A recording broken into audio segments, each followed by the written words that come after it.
ശരിക്കും പറഞ്ഞാൽ ഈ പൈസ ഇല്ലാണ്ടിരിക്കുന്നത് ഒരു വിധത്തിൽ പറഞ്ഞു കഴിഞ്ഞാൽ സുഖമുള്ള കാര്യമാണ്. കാരണം ഇപ്പോൾ ആരെങ്കിലും എൻ്റെ പിക്ക് പോക്കറ്റ് അടിച്ചെന്ന് വിചാരിക്കട്ടെ. പക്ഷേ ഇത് നമുക്കൊരു പ്രശ്നമില്ല. കാരണം കാരണം എൻ്റെ കയ്യിൽ 10ൻ്റെ പൈസ എടുക്കാൻ ഒരിക്കലും ഉണ്ടാവില്ല.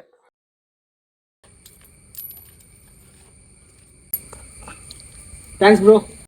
വണ്ടി ഇല്ലാത്തതുകൊണ്ട് ഫുൾ ടൈം നടത്തും. അതെന്നെ പ്രഷർ, കൊളസ്ട്രോൾ, ഷുഗർ എന്നിതിൽ നിന്നും മാറ്റി നിർത്തുന്നു.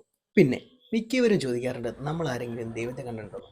ദൈവത്തെ കണ്ടിട്ടില്ല, ചില ദേവദൂതന്മാരെ കണ്ടിട്ടുണ്ട്. ഇവരാണ് എൻ്റെ ദേവദൂതന്മാർ. പ്രധാനമായിട്ടും ഞങ്ങൾക്ക് വേണ്ടത് ദിവസം 48 രൂപയാണ്. ബിക്കോസ് ചേട്ടാ ഒരു ചായ. ബ്രോക്കായിട്ടിരിക്കുന്ന ആൾ സിംഗിളായിട്ടിരിക്കുന്ന ആൾ ഏറ്റവും വലിയ ബെസ്റ്റ് കോംബോ.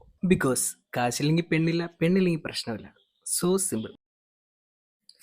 നമ്മുടെ അടുത്ത് എന്തുണ്ടോ, നമ്മൾ എന്താണോ അങ്ങനെ തന്നെ ജീവിക്കാം. കയ്യിലൊന്നും ഇല്ലാത്തതുകൊണ്ട് തന്നെ കടം പോലും മേടിക്കാൻ പേടിയാണ്. അതുകൊണ്ട് കടവും മേടിക്കില്ല, അതിൻ്റെ സ്ട്രെസ്സും ഇല്ല. പിന്നെ എക്സ്പീരിയൻസ് വേണ്ടാത്ത ഒരു കമ്പനിയിൽ നിന്ന് എന്തെങ്കിലും ആരെങ്കിലും വിളിക്കുമെന്ന് വിചാരിച്ച് ഇങ്ങനെ നടക്കുന്നു.